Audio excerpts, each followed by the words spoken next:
আকাশবাণীয়ে আগবঢ়াইছে মাদ্দাতা জংচন।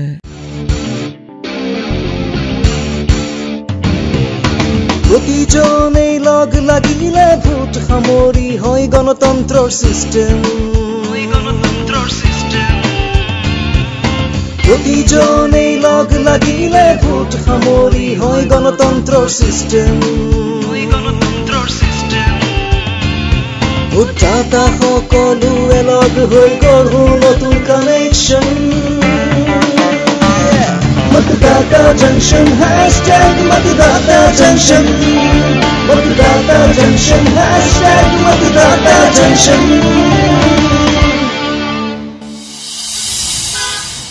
ভোটদান কৰা ভাই, ভোটদান কৰা, নিজৰ অধিকাৰ প্ৰয়োগ কৰা, ইভিএমৰ বুটাম টিপি সঠিক প্ৰতিনিধি বাছনি কৰা, ভোটদান কৰা ভাই, ভোটদান কৰা, নিজৰ অধিকাৰ প্ৰয়োগ কৰা, ইভিএমৰ বুটাম টিপি সঠিক প্ৰতিনিধি বাছনি কৰা।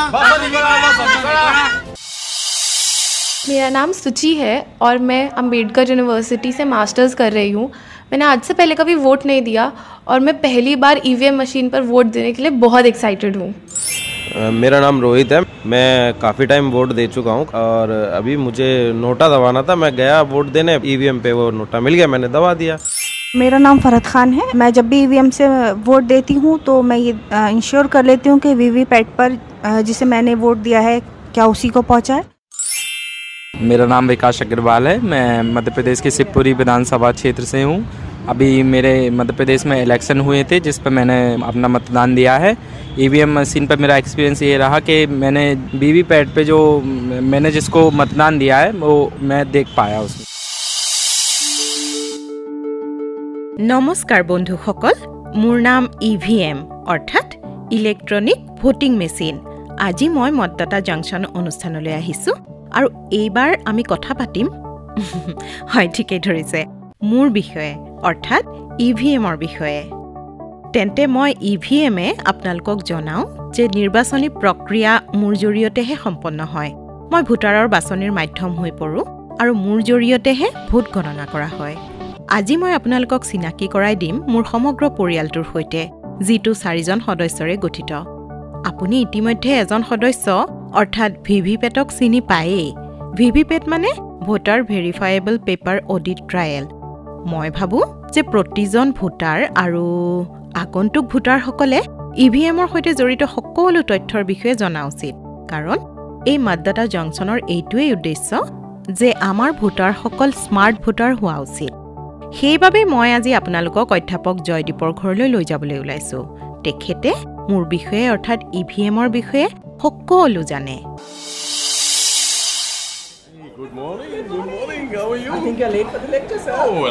সুপ্ৰভাত ছাৰ। সুপ্ৰভাত। তুমি আনন্দ নহয় জানো? হয় ছাৰ, মোক চিনি পাই গ'ল। আৰে কিয় চিনি নাপাম? তুমি সেইজন ল'ৰাই নহয় জানো যি প্ৰথমে ভোট দিবলৈ অস্বীকাৰ কৰিছিলা? মোৰ বুজনিৰ পাছত তুমি আজি সকলোকে ভোটদানৰ বিষয়ে সজাগ কৰি ফুৰিছা। হয় ছাৰ, সজাগতা অভিযান তীব্ৰ গতিত আগবাঢ়িছে। কিন্তু ছাৰ, সজাগতা অভিযানৰ সময়ত বহুবাৰ মানুহে ইভিএমৰ সন্দৰ্ভত এনে প্ৰশ্ন উত্থাপন কৰা দেখা যায়, যাৰ উত্তৰ মই একেবাৰে দিব নোৱাৰোঁ। প্ৰশ্ন? কেনেধৰণৰ প্ৰশ্ন আনন্দ? মানে কি প্ৰশ্ন? ছাৰ, মানুহে কয় যে তেওঁলোকৰ ইভিএমত বুটামটো টিপিহে আহে, কিন্তু তাৰ পিছত কি হয় তাৰ ওপৰত তেওঁলোকে কেনেকৈ বিশ্বাস কৰিব? তেওঁলোকে ইণ্টাৰনেটৰ জৰিয়তে ইভিএম টেম্পাৰিং কৰাৰ কথা কয়। এই বিষয়ে চিন্তা কৰা উচিত। নাই আনন্দ, চিন্তাৰ কোনো কথা নাই। আচলতে এই ইভিএম কোনো তাঁৰ আদিৰ দ্বাৰা বা ইণ্টাৰনেট, ৱাইফাই নাইবা কোনো ব্লুটুথ ডিভাইচৰ সৈতে সংযুক্ত নহয় বা সংযুক্ত কৰিবও নোৱাৰি। ইভিএমক যেতিয়া কোনো বাহ্যিক ডিভাইচ বা নেটৱৰ্কৰ সৈতে সংযোগ কৰিব নোৱাৰি, তেনে কোনো ধৰণৰ টেম্পাৰিং কেনেকৈ হ'ব? ই সম্পূৰ্ণ টেম্পাৰ ফ্ৰী, গতিকে হেকিং কৰাৰ কোনো প্ৰশ্নই আহিব নোৱাৰে। আচলতে চিন্তাৰ কোনো কাৰণ নাই, বুজিছা? বুজিলোঁ বাৰু। পিছে এটা কথা, যদি ভোটাৰসকলে এইটো নিশ্চিত কৰিব বিচাৰে তেন্তে? চোৱা আনন্দ, মানুহেতো এইবিলাক বিচাৰিবই। মই কওঁ শুনা, 1982 চনত ইভিএমৰ ব্যৱহাৰ আৰম্ভ হৈছিল আৰু তেতিয়াৰ পৰাই বহুতে ইয়াক লৈ প্ৰশ্ন উত্থাপন কৰি আহিছে। তাৰপাছত লাহে লাহে ইয়াৰ ওপৰত অধিক কাম আৰম্ভ হ'ল আৰু 2011 চনত প্ৰথমবাৰৰ বাবে ইভিএমৰ লগতে VVPAT অৰ্থাৎ voter verifiable paper audit trail, যাক চমুকৈ ভিভিপেট বুলি কোৱা হয়, এই ভিভিপেট প্ৰৱৰ্তন কৰা হ'ল। হয়, ভিভিপেট আমি সকলোৱে এই কথা শুনিছোঁ, পিছে ই কাম কেনেকৈ কৰে ছাৰ? এই সকলোবোৰ আমি ভাৰতৰ নিৰ্বাচন আয়োগৰ বিষয়াসকলৰ পৰাই শুনিছোঁ। তুমিও শুনা আনন্দ। नमस्कार, मैं ईशा खोसला, दक्षिणी पूर्व दिल्ली की जिला निर्वाचन अधिकारी। आज आप सभी के समक्ष ईवीएम और वीवीपैट के सिक्योरिटी फीचर्स के बारे में कुछ बताना चाहूँगी। देखिए, ईवीएम का सबसे महत्वपूर्ण उपकरण है कंट्रोल यूनिट। इसी में वोटों की गिनती जमा होती है। इसी से वोटों की गिनती चुटकियों में की जाती है और कंट्रोल यूनिट से ही ईवीएम चालू होता है। फिर कंट्रोल यूनिट से जुड़ा होता है बैलेट यूनिट। बटन दबाते ही इसी में सीरियल नंबर, उम्मीदवार का नाम और चुनाव चिन्ह होता है। फिर बैलेट यूनिट के पास आपको एक और मशीन दिखाई देगी जिसे वीवीपैट कहते हैं। बैलेट यूनिट पर बटन दबाते ही वीवीपैट बता देगा कि आपने जिस उम्मीदवार के पक्ष में बटन दबाया है, ईवीएम ने भी उसी को रिकॉर्ड किया है। यह सब एक पर्ची पर लिखा आ जाता है और वीवीपैट में भी स्टोर हो जाता है। বাৰু ছাৰ, এটা বেলট ইউনিটত কিমানজন প্ৰাৰ্থীৰ নাম থাকিব পাৰে বাৰু? এটা বেলট ইউনিটত 9টাকে ধৰি মুঠ 16টা নামৰ বাবে ঠাই থাকে। ছাৰ, আমাক কিন্তু ভিভিপেট শ্লিপ দিয়া নহয়। নহয় নহয় আনন্দ, ভোটাৰক দিয়া নহয়। সেই শ্লিপটো ভিভিপেটতে জমা হৈ যায়। কোনো প্ৰাৰ্থীয়ে যদি ভোট গণনা সন্দৰ্ভত প্ৰশ্ন উত্থাপন কৰে, তেন্তে তেওঁ আবেদন কৰিব পাৰে আৰু সেই শ্লিপবোৰৰ সৈতে মিলাই চাব পাৰি। পিছে সেই প্ৰাৰ্থীজনৰ সন্দেহৰ পৰ্যাপ্ত কাৰণো থাকিব লাগিব। কিন্তু এনে ক্ষেত্ৰত প্ৰতিটো ভোট সেই শ্লিপৰ সৈতে মিলাই চাব পাৰি আৰু শ্লিপৰ জৰিয়তে ভোট গণনাও কৰিব পাৰি। বাহ, ভাৰতৰ নিৰ্বাচন আয়োগে সঁচাকৈ বহুত প্ৰস্তুতি কৰিছে। কিন্তু ছাৰ, ধৰি লওক ভোটদানৰ সময়ত যদি ইভিএমে কাম নকৰে, তেতিয়া কি হ'ব? এইটো একেবাৰে সম্ভৱ নহয় আনন্দ, একেবাৰে অসম্ভৱ কথা। ভোটদানৰ ঠিক এঘণ্টাৰ পূৰ্বে সকলো যন্ত্ৰপাতিৰ পৰীক্ষা কৰা হয়। ভাৰতৰ নিৰ্বাচন আয়োগৰ বিষয়া আৰু প্ৰাৰ্থী বা তেওঁলোকৰ এজেণ্টৰ উপস্থিতিত মক পলৰ এটা সম্পূৰ্ণ প্ৰক্ৰিয়া সম্পাদন কৰা হয়। বুজিলেনে আনন্দ? ব'লা তোমাক এনে এজন ব্যক্তিৰ লগত চিনাকি কৰাই দিওঁ, যি তোমাক মক পলৰ প্ৰক্ৰিয়াটো সম্পূৰ্ণৰূপে বুজাই দিব।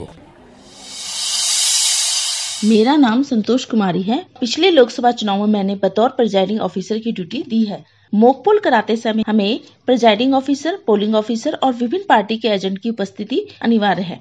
सर्वप्रथम हमें चुनाव आयोग से मिली तीनों मशीनों control unit, ballot unit and VVPAT को हम सेट कर देते हैं। जब हम मशीन स्टार्ट करते हैं तो वीवीपैट में से 7 स्लिप्स अपने आप बाहर आती हैं, जिन पर लिखा होता है नॉट टू बी काउंट, जिसका अर्थ है इन्हें मॉक पोल में जोड़ा नहीं जाएगा। फिर हम कंट्रोल यूनिट का क्लियर बटन प्रेस करते हैं, जिसका अर्थ है कि अगर उसमें पहले से वोट डले होंगे तो वह क्लियर हो जाएगा। फिर हम कंट्रोल यूनिट में ही रिजल्ट बटन को प्रेस करते हैं और कंट्रोल यूनिट की स्क्रीन पर रिजल्ट देखते हैं। क्योंकि हमने पहले ही क्लियर बटन दबाया है, अतः रिजल्ट 0 ही आएगा। अब हम मॉक पोल पार्टी एजेंट के द्वारा करवाएंगे। इसमें हम कंट्रोल यूनिट के बटन को प्रेस करेंगे। इसका अर्थ है कि बैलेट यूनिट अब वोट डालने के लिए तैयार है। एजेंट अपना वोट डालेगा, तभी एक लंबी सी बीप 2 सेकंड के लिए सुनाई देगी और वीवीपैट की साइड स्क्रीन पर हमें करीब 7 सेकंड तक स्लिप दिखाई देगी कि हमने किस उम्मीदवार को वोट डाला है। एक वोट डालने में हमें करीब 15 सेकंड का समय लगता है। इसका रिकॉर्ड हम अपने पास भी रखेंगे। 50 वोट डालने के बाद कंट्रोल यूनिट का क्लोज बटन प्रेस करते हैं और फिर कंट्रोल यूनिट में ही रिजल्ट बटन को प्रेस करते हैं। कंट्रोल यूनिट की स्क्रीन पर हमें डेट एंड टाइम और मशीन का नंबर दिखाई देता है। फिर हर उम्मीदवार के डले वोटों की संख्या आती है, जिसे हम अपने रजिस्टर से मिलान कर लेते हैं। इसके बाद हम जो पहले वीवीपैट से 7 स्लिप्स निकली थी और 50 मॉक पोल स्लिप वीवीपैट से बाहर निकाल लेते हैं। इसे हम ब्लैक इन्वेलप में डालकर पिंक पेपर से सील कर देते हैं और इस इन्वेलप पर प्रिजाइडिंग ऑफिसर व सभी पार्टीज के एजेंट्स के हस्ताक्षर करा लेते हैं। इस प्रकार हमारी मॉक पोल की प्रक्रिया पूर्ण हो जाती है। হয়নে স্যার? এইটো চোন বৰ ভাল পদ্ধতি। বাৰু ধৰি লওক আমি আমাৰ ভোট দিলোঁ, ভোটটো পৰীক্ষাও কৰা হ'ল, কিন্তু তাৰ পিছত কি হ'ব? পৰৱৰ্তী প্ৰক্ৰিয়া কেনেকৈ আগবাঢ়ে? ভেৰি গুড কুৱেশ্যন আনন্দ। ভোটদান সম্পন্ন হোৱাৰ পাছত ভাৰতৰ নিৰ্বাচন আয়োগৰ বিষয়া আৰু প্ৰাৰ্থী বা তেওঁলোকৰ এজেণ্টৰ সন্মুখতে ইভিএমটো চিল কৰা হয়। ইভিএমসমূহ সিল কৰাৰ পাছত ভাৰতৰ নিৰ্বাচন আয়োগৰ বিষয়া আৰু প্ৰাৰ্থী বা প্ৰাৰ্থীগৰাকীৰ এজেণ্টৰ উপস্থিতিত ষ্ট্ৰং ৰুমত সুৰক্ষিতভাৱে ৰাখি থোৱা হয়। বাহ আনন্দ, সামগ্ৰিকভাৱে ক'ব পাৰি ইভিএমৰ সহায়ত আমাৰ দেশৰ নিৰ্বাচন মুক্ত, নিৰপেক্ষ আৰু স্বচ্ছভাৱে অনুষ্ঠিত হৈ আহিছে। ঠিকেই কৈছে ছাৰ। তেন্তে বন্ধুসকল, মই ইভিএম আকৌ এবাৰ আপোনালোকৰ সন্মুখত উপস্থিত হৈছোঁ। আশা কৰিছোঁ অধ্যাপক জয়দীপ ছাৰে ইভিএমৰ বিষয়ে যিখিনি কথা ক'লে আপোনালোকে নিশ্চয় বুজি পাইছে। ইমানখিনি জ্ঞানৰ কথা শুনাৰ পিছত এইবাৰ আপোনালোকৰ জ্ঞান পৰীক্ষা কৰাৰ পাল। তেন্তে শুনক আজিৰ প্ৰশ্ন। ইভিএমৰ এটা বেলট ইউনিটত নোটাকে ধৰি কিমানজন প্ৰাৰ্থীৰ নাম থাকিব পাৰে? প্ৰশ্নটি আকৌ এবাৰ কৈছোঁ, ইভিএমৰ এটা বেলট ইউনিটত নোটাকে ধৰি কিমানজন প্ৰাৰ্থীৰ নাম থাকিব পাৰে? আপোনাৰ উত্তৰ আমালৈ প্ৰেৰণ কৰক। আমাৰ হোৱাটছআপ নম্বৰ হৈছে 9999031950। নম্বৰটি আকৌ এবাৰ কৈছোঁ, 9999031950। আৰু বিদায় লোৱাৰ পূৰ্বে আৰু এটা কথা, যোৱাটো খণ্ডৰ বিজয়ীৰ নাম হৈছে অন্ধ্ৰপ্ৰদেশৰ ইভি সুভলতা আৰু শুদ্ধ উত্তৰটো হৈছে ব্ৰেইল লিপি। আপোনাক জনাইছোঁ অভিনন্দন। ভাৰতৰ নিৰ্বাচন আয়োগৰ দ্বাৰা আপুনি দিয়া ঠিকনালৈ বিজেতাৰ প্ৰমাণপত্ৰ আৰু পুৰস্কাৰটি পঠিয়াই দিয়া হ'ব। আৰু এতিয়া আজিৰ জানিবলগীয়া তথ্যৰ সময়। ইভিএম আৰু বেলট পেপাৰত নন অৱ দ্য এবভ অৰ্থাৎ নোটাৰ বিকল্প 2013 চনৰ সন্মানীয় উচ্চতম ন্যায়ালয়ৰ নিৰ্দেশনা অনুসৰি ভাৰতৰ নিৰ্বাচন আয়োগৰ দ্বাৰা 2014 চনৰ সাধাৰণ নিৰ্বাচনত প্ৰথমবাৰৰ বাবে ভোটাৰক দিয়া হৈছিল। সঁচাকৈয়ে জানিবলগীয়া কথা নহয়নে বাৰু?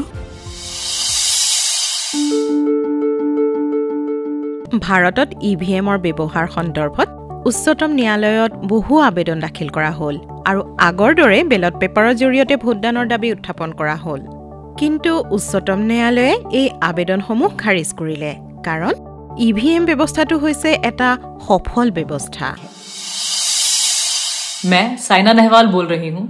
एक बैडमिंटन प्लेयर होने के साथ साथ मैं एक जागरूक मतदाता भी हूँ। मैं हमेशा वोट करती हूँ और ईवीएम यानी इलेक्ट्रॉनिक वोटिंग मशीन ने तो वोटिंग प्रोसेस को इतना इजी एंड ट्रांसपेरेंट बनाया है कि वोटिंग का सारा प्रोसेस बहुत स्मूथ एंड फास्ट हो गया है। तो आप सभी से यही रिक्वेस्ट है कि वोट जरूर दें। আপুনি যেতিয়া ভোট দিবলৈ যাব তেন্তে ইভিএম মানে মোৰ পৰিয়ালক নিশ্চয় লগ পাবই। এইদৰেই সচেতন হওক আৰু আনকো সজাগ কৰক। লগতে শুনিবলৈ নাপাহৰিব মতদাতা জংচন। নমস্কাৰ। ভোটদান কৰা ভাই, ভোটদান কৰা। নিজৰ অধিকাৰ প্ৰয়োগ কৰা, প্ৰয়োগ কৰা, প্ৰয়োগ কৰা। ইভিএমৰ বুটাম টিপি সঠিক প্ৰতিনিধি বাছনি কৰা, বাছনি কৰা, বাছনি কৰা। ভোটদান কৰা ভাই, ভোটদান কৰা। নিজৰ অধিকাৰ প্ৰয়োগ কৰা, প্ৰয়োগ কৰা, প্ৰয়োগ কৰা। ইভিএমৰ বুটাম টিপি সঠিক প্ৰতিনিধি বাছনি কৰা, বাছনি কৰা, বাছনি কৰা।